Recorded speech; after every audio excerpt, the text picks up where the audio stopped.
फौजी अदालतों में सिविलियंस के ट्रायल से मुतालिक केस फुल कोर्ट बेंच बनेगा या नहीं, ये फैसला महफूज कर लिया गया है। अगर बेंच जल्द किसी राय पर पहुंच गया तो 15 मिनट में आगाह कर दिया जाएगा। चीफ जस्टिस सुप्रीम कोर्ट की जानिब से ये रिमार्क्स दिए गए। अगर किसी नतीजे पर ना पहुंच सके तो कल मुकदमे की समाअत करेंगे। चीफ जस्टिस की जानिब से ये रिमार्क्स दिए गए। अटॉर्नी जनरल ने फौज की तहवील में मौजूद 9 मई के वाक़यात में मुलव्वस 102 मुल्जिमान की फहरिस्त अदालत में पेश कर दी है। 7 मुल्जिमान ने GHQ, 27 मुल्जिमान ने कोर कमांडर हाउस लाहौर में हमला किया। अटॉर्नी जनरल की जानिब से ये कहा गया है। अहवाल मजीद जानेंगे आमिर सईद अब्बासी से। जी आमिर।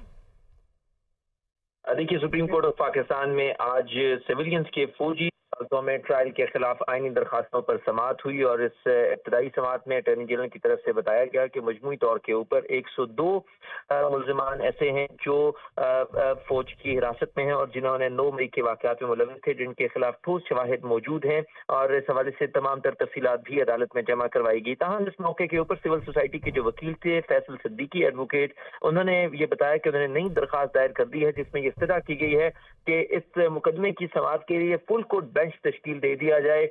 इस मौके के ऊपर एतजाज अहसन जो दरखास्त गुजार भी हैं, उन्होंने मुखालफत की इस मौके के ऊपर। ताहम अदालत की तरफ से इस्तफसार किया गया कि वो तमाम दरखास्त गुजारान बता दें जो जो इस मामले के ऊपर फुल कोर्ट बेंच तश्कील देना चाहते हैं। तो 2 दरखास्त गुजार ऐसे थे, एक सिविल सोसाइटी के वकील और दूसरे भी सिविल सोसाइटी के जो वकील थे, उनकी तरफ से कहा गया कि इसके ऊपर फुल कोर्ट बेंच तश्कील दिया जाए क्योंकि मामला एक इदारों के दरमियान से मुताल्लिक है, लिहाजा इस मामले के ऊपर फुल कोर्ट बेंच तश्कील देना जरूरी है।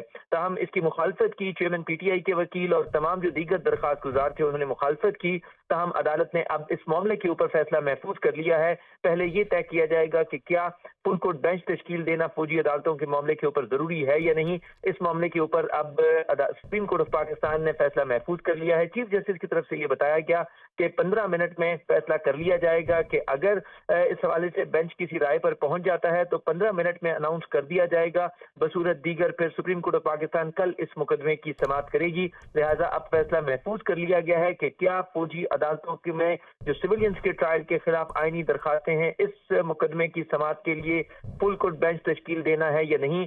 इस मामले के ऊपर अब सुप्रीम कोर्ट के 6 रुकनी लार्जर बेंच ने, जिसकी सरबराही चीफ जस्टिस ऑफ पाकिस्तान कर रहे थे, उन्होंने फैसला महफूज कर लिया है और अब से कुछ देर के बाद बता दिया जाएगा कि क्या फुल कोर्ट बेंच तश्कील देना है या नहीं। और अगर बेंच किसी राय पर पहुंचता है तो 15 मिनट में फैसला कर दिया जाएगा कि सुप्रीम कोर्ट इस पूरे मामले के ऊपर फुल कोर्ट बेंच तश्कील देने जा रही है या नहीं। लेकिन फिलहाल सुप्रीम कोर्ट ऑफ पाकिस्तान ने इस अहम मामले के ऊपर फैसला महफूज कर लिया है कि क्या फौजी अदालतों में सिविलियंस के ट्रायल के खिलाफ जो आईनी दरखास्तें हैं उसके ऊपर फुल कोर्ट बेंच तश्कील देना है या नहीं देना। इस मामले के ऊपर अब सुप्रीम कोर्ट के 6 रुकनी लार्जर बेंच ने फैसला महफूज कर लिया है जो अब से कुछ देर के बाद सुना दिया जाएगा। फैसला महफूज कर लिया गया है जो कि कुछ देर में सुनाया जाएगा। बहुत शुक्रिया आमिर सईद अब्बासी हमारे साथ मौजूद थे।